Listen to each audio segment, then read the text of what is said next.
welcome to week 8 of Instant Value Handicapping. This is the place where we predict which favorites are going down to defeat.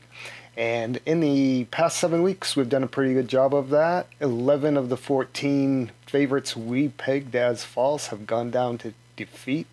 So favorites in the races we're betting on are losing 78% of the time instead of just the usual 65% of the time. So if you follow along or read the Punter's Tale, A Bettor's Quest for Racetrack Profits, you'll see how to determine which favorites are most likely to lose.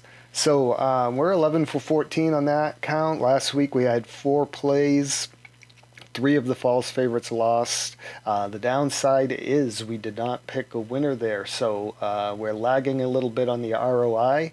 We're going to try to change that. We're changing things up this week. We're going to the fairgrounds in New Orleans, getting out of Florida for a while, and see if we can turn around the ROI. Just a reminder, these videos are for entertainment purposes only. This is not investment advice, is what I'm saying. The horses have the starting gate. They're at the post. They're in the gate. And they're off. All right, and looking at the fairgrounds for Saturday, March 13th, I found 3 races with false favorites. The first one is going to be race 3. It's a $20,000 claiming race at a mile on the turf. And the favorite, the morning line favorite anyway, is number 4, Sensible Myth. We'll talk about him. And the 2 challengers I like, number 2, Zabava, and number 8, Strollin' the Bayou.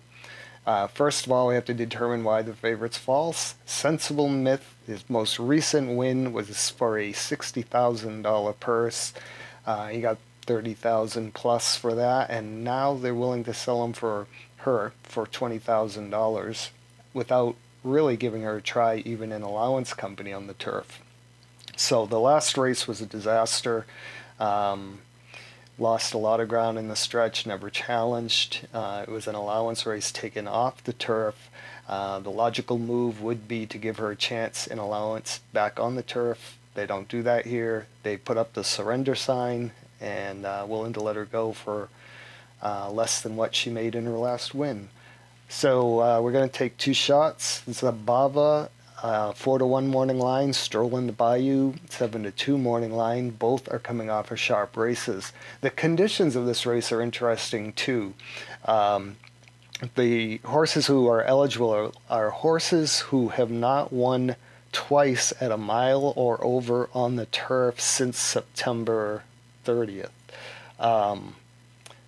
That's a lot of info there, but there are 2 horses who fit the conditions snugly. What you want is a horse who has won once on the turf since that date and is still eligible.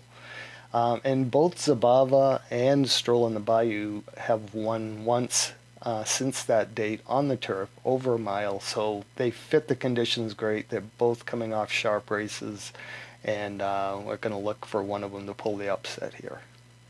Just wanted to let everybody know that with the Kentucky Derby coming up, I have lowered the price in half of my Lazy Bettor's Guide to the Kentucky Derby, $24.95 list price. You can now get it for half that price, $12.50 at thebookpatch.com. And my Derby previews in this 7 years since it has been published has picked 5 winners in those 7 years. You can check out the Derby previews at smashwords.com to see what I was saying back then.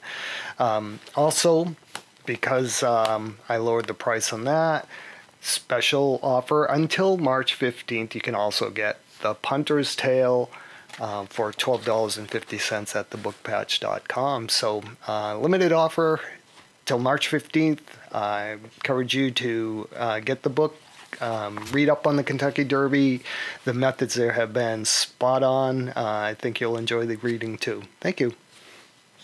The next race we'll look at is race 5, and this is a 5.5 furlong race on the turf. And just a reminder, any bets mentioned for this race or the previous one for the turf only. If the race comes off the turf, no bets. So it's an optional claimer for 12,500. The favorite is number 1, Play Unified. The problem here is Play Unified has 4 races on the turf, has never finished first or second in any of them. Also won a $20,000 optional claimer 2 races ago, so if he really is going to be better on the turf, there's no reason to be dropping him for like half the price of what he ran for a couple races ago when he won. So a lot of negatives there. We're going to take a shot with number 3, Sunshine Delight, at 4-1, and number 4, Dr. Liz, 12-1 long shot. Both of these horses have won at this level or higher before. Both of them returned back to the turf, which is their favored surface. Got a shot at 12-1 and a shot at 4-1. I like that. That's all for the 5th. Finally, at Fairgrounds this week, we have race 6 on the dirt, a mile 70 yards, optional claimer, 17,500. The favorite here is number 8, Break It Dawn. Don't like them.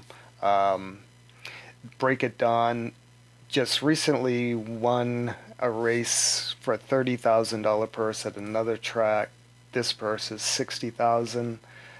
He's a horse who comes from behind, so he is going to have to circle a full field of horses who are running at twice the level he ran at last. So couple weaknesses there, and we're going to go against him with number 2, Microcap, 6-1 morning line, and number 6, Powder River, 9-2. Microcap comes off the turf. They tried him there after claiming him 2 races ago and getting 2 wins on the dirt.